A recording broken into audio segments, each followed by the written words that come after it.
Et oui, c'est encore nous, donc la suite de l'histoire des Calchacos. 52 ans plus tard, est-ce que tu veux connaître l'origine de cet enregistrement? Vas-y, bien sûr. On m'a posé la question, donc c'est le moment de.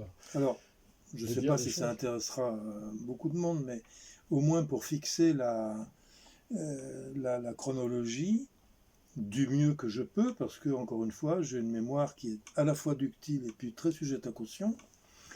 Ce qui s'est passé, c'est que nous venions d'avoir en 70 le Grand Prix international du disque de l'Académie Charles Cros. C'est long à dire et c'est moins long à faire. Donc pour un disque que nous avions enregistré en 68 à compte d'auteur et qui avait été et que nous vendions comme ça à la faveur des concerts.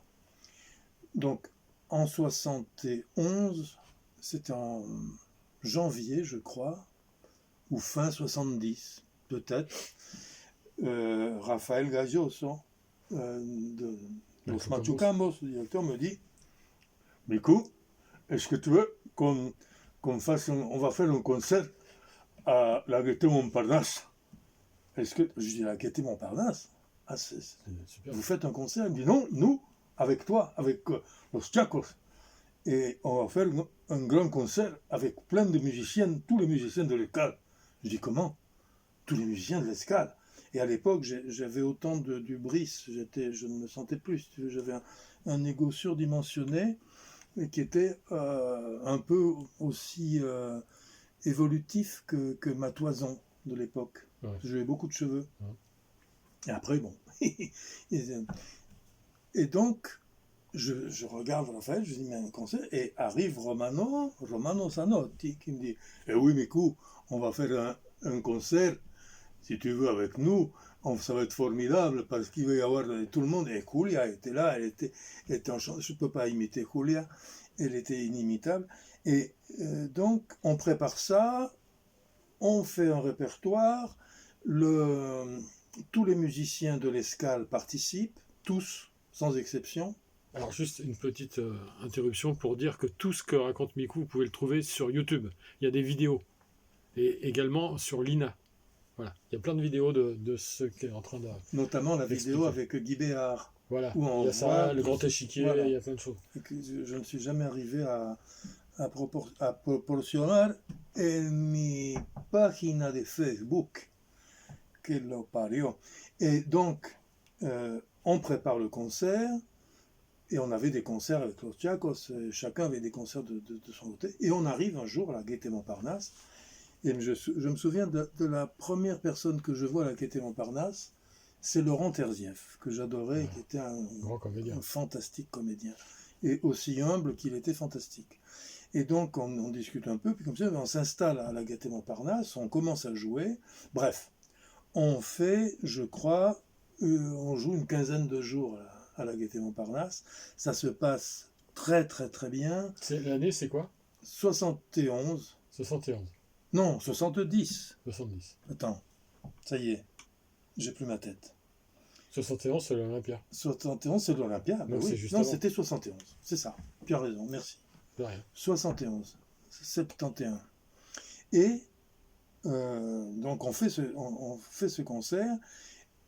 On rencontre tous les soirs, il y avait Jean Ferrat qui venait, enfin un soir il est venu, il y avait d'autres personnes, on discutait, c'était très sympathique, on rencontrait beaucoup de monde, et c'était très affectueux, très, très humble, et puis les musiciens de l'escale étaient humbles en général.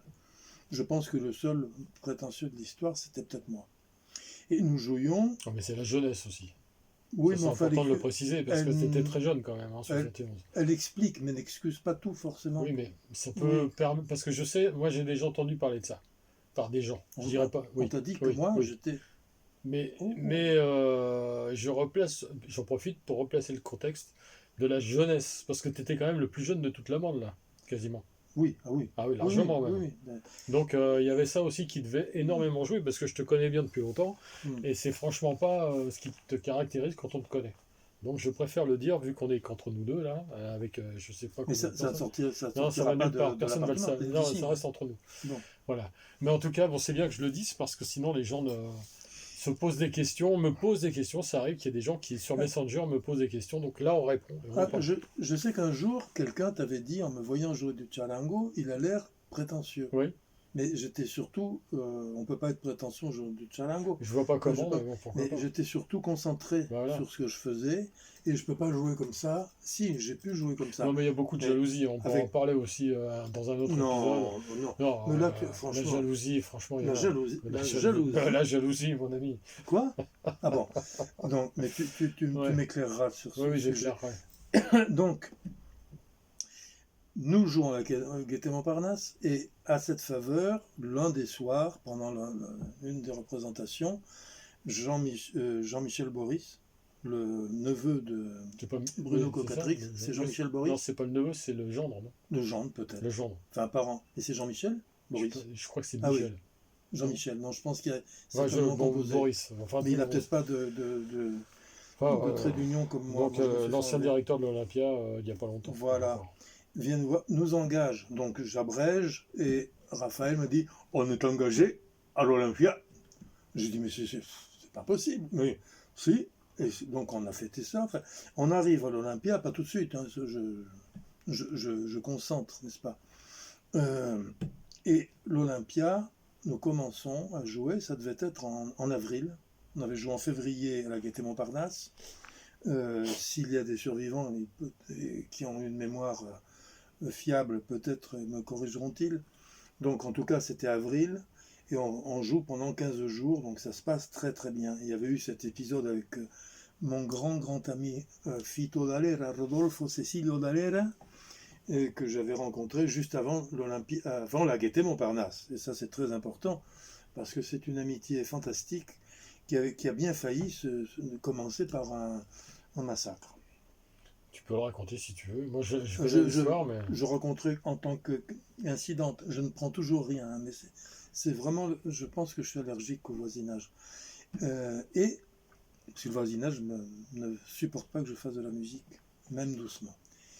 Donc, nous jouons, et comme les gens attendaient, et ça c'est pas une figure de style, c'était une réalité, et lorsque nous avions joué à l'Olympia, à la Gaîté Montparnasse, il y avait Jean-Jacques, mon frère, créateur avec Jean Bessalel, mon beau-frère, de Los Chacos.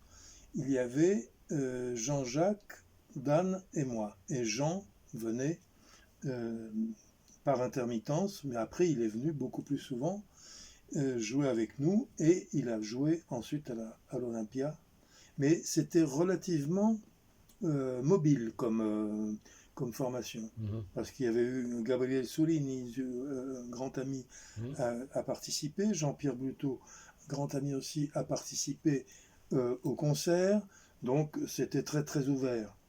Et donc nous jouons à l'Olympia, et ça marche tellement, puisqu'il y avait des gens qui attendaient dans la rue et qui ne pouvaient pas entrer à l'Olympia, donc il y avait quand même toute la diaspora sud-américaine qui constituait un grand nombre de personnes idoines à venir voir les concerts.